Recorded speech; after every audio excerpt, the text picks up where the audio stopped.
Well, no matter what happens the rest of the weekend, we know that when the NFL Week 4 is over, the Detroit Lions will sit atop the NFC North. It's exciting. You've got two 0-3 teams going into the weekend. Obviously, right now, the Green Bay Packers are 2-2. Our Detroit Lions are 3-1.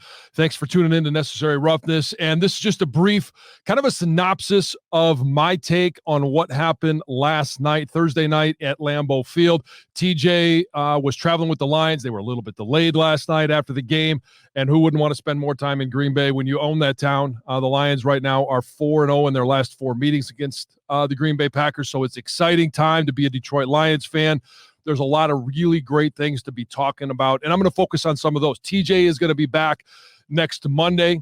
We're going to put out our normal post-game review when we get a chance to take a look at the film a little bit closer, tell you what we saw, tell you what we expect moving forward. But the nice thing is, other than Brian Branch getting hurt, it felt like we came out of this game fairly healthy. You got 10 days to heal up. Taylor Decker, we weren't sure about him. He played at a high level. And I think you saw exactly why it's important that he is healthy. Penei Sewell moving over to right. I thought this offensive line and the defensive line, the reason this game felt like it was a dominant win for the Detroit Lions is because they owned the line of scrimmage. There were a few plays that I would highlight, and hopefully we'll get a chance to highlight some more of those next week. But one that I note, if you watched the game last night, there was a play, it was a counter play, pulled Jonah Jackson. You got great push at the front of at the point of attack by Penei Sewell and Graham Glasgow. Frank was doing his job, but the way that Jonah Jackson was able to pull around, stay tight to the line of scrimmage, hug, and get into the line of scrimmage, which was made possible because of the movement on the double team, get up on the linebacker. You saw some giant holes, some great running lanes, especially early on. But here's, I think, what excites me the most about what I saw last night. Obviously, Jared Goff, the interception, there's nothing exciting about that, but it's what happened after that. The Green Bay Packers got the ball to start the game, their very first possession, on the 16-yard line. There was a pressure by Aiden Hutchinson. There was a sack by Aiden Hutchinson. They lost 9 yards. Now all of a sudden it's third down from the 25-yard line. They were able to make that back up, and they had to settle for a field goal.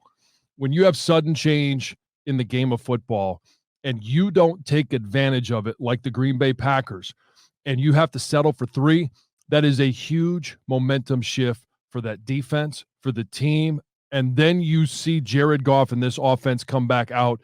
You see the response. And, I'm not going to go through all of the plays, but the response was 7 plays, 75 yards, and a touchdown. We saw Sam Laporta with a big reception in that drive. Obviously, the touchdown to Amon-Ra St. Brown. But the response of, hey, we know weird happens in Green Bay. It started off with the interception. We've got the play clock expiring, the game clock expiring at the end of the third quarter, and they're still able to get, Green Bay gets a playoff, and you've got the hands to the face, which we know in Green Bay, hands to the face call is going to happen every single time. I didn't think it was a legitimate call against Hayden Hutchinson. We saw the helmet-to-helmet contact that they called against Alex Anzalone. There were a number of moments in this game where if you've been a Lions fan for a long time, you look at and you're probably sitting there going, oh no, here we go again. But this team responded every single time. And going into halftime up 27-3, it just shows how this team is different. And I want to just highlight some of the stats. We talked about the fact that against Atlanta last week, Bijan Robinson was limited in his production, and the fact that the Detroit Lions shut down the Atlanta Falcons run game. That and I mentioned it. This is going to be a cut and paste type of game. That game plan that worked against Atlanta was going to work, I felt, against Green Bay, and it's exactly what happened. So here is the rushing totals. Aaron Jones, 5 carries, 18 yards. A.J. Dillon, 5 carries, 11 yards. As a team, Jordan Love had a couple in there, 12 carries, 27 yards. They absolutely shut down that run game. And when you then look at the 5 sacks, they had 4 going into halftime. They dominated the line of scrimmage, the Lions defensive line did. They terrorized Jordan Love. And we all wanted to know, what is Jordan Love? Were they going to go from Favre to Aaron Rodgers to possibly another good quarterback? Nobody's really expecting him to be a Hall of Famer. But I think the answer is right now, Lions have that distinct advantage. And moving forward, I think it's going to be very interesting. Like I said, we're going to talk more when TJ gets back into town regarding exactly where this team is and what we saw in that game. But when I look at their schedule, there's really no one on the schedule that you say they can't beat. They're not playing San Francisco. They're not playing Philly. And I think there are ways where we could come up with game plans, and Ben Jansen could scheme some things up to be productive against their defenses. I think the defense right now for the Lions is playing at a high level. Can they consistently play at that level? Can this offense, defense, special teams all total play at a consistently high level? But when you look at their schedule, and I think coming out of when the schedule was released, I had mentioned I thought they were an 11-win team. I'm going to stick with 11 wins, but I think they're more likely going to be somewhere around 12, possibly more. And looking at their schedule, their 4 toughest games. Obviously, I'm not going to take for granted division opponents because weird stuff can happen. But I think that, looking at Minnesota, looking at the Bears, obviously Green Bay, Lions are the better team.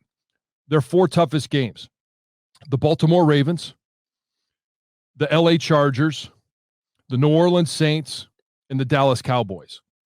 The challenge for this Lions team with those 4 games, if they can come out of those 4 games, find a way to win 2 of them. Obviously, yes, we want to win them all. But if you can find a way to split the difference in those matchups, because all of those games are away games. Their 4 toughest opponents on the schedule remaining are all on the road. If they can find a way to split the difference in those, I think you're looking at a team that could go possibly as high as 13 wins. Weird stuff is going to happen along the way, but we've seen, whether it's the Kansas City game, you get challenged, you respond. The defense has been able to respond.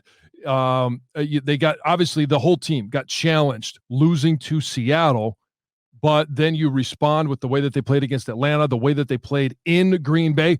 They're two of the toughest places in the NFL to go play.